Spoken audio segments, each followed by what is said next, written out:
compared to a study that had 100 men. And there's no point going into the different parameters and all of this, but what we do know is hair loss is a progressive condition.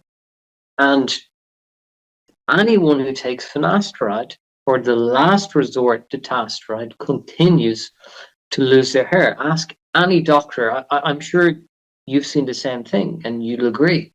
For sure. He manipulated you again? Why would he manipulate you? Why would he do that? Did you give in? No! Look, I've already been talking a lot as it is, but I need to cut in here and say that this is just BS. Hair Chemist is trying to paint a doomeristic view of both finasteride and even dutasteride. He states that anyone, essentially stating everyone on treatment, will continue to lose hair while using finasteride.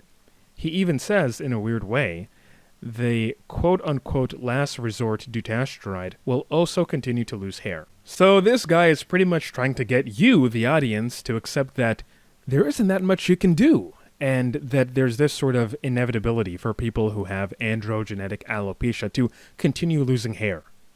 But why even say that? Because are you really going to be losing hair at a significant rate compared to if you didn't take the treatment at all? That's the goal, to slow down hair loss. And if you're not having a good response on finasteride, you should go to dutasteride. But why even wait when you can just use dutasteride as it is and just to get that, immediate response to know that you're responding to the most efficacious treatment? So if he can get you to accept this, he will essentially make you think it's futile to even attempt to use dutasteride because presumably you would have the same outcome, right?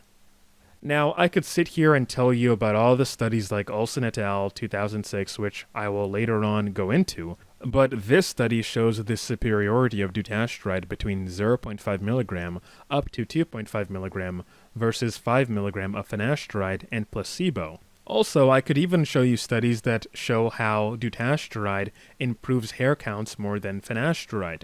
I could also show you studies that show how, as scalp DHT is lowered, hair count is improved.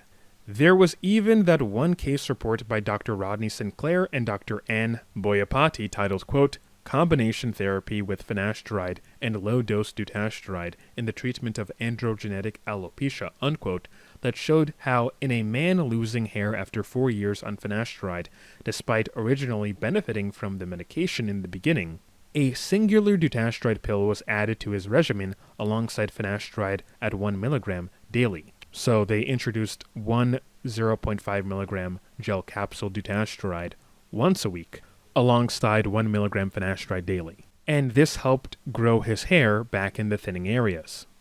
We have a body of clinical literature to systematic reviews, meta-analysis, placebo-controlled, multi-centered randomized clinical trials, observational studies, prospective and retrospective data, and even case reports that all show evidence of this stuff actually working, and also being pretty damn safe. But all of this seems to be ignored by the hair chemist. And his only excuse is that, well, clinical settings don't match reality. But you can't reject clinical studies, especially when you have such an ample amount of observational and, just this wealth of clinical knowledge in the medical literature that tells you pretty conclusively that this works.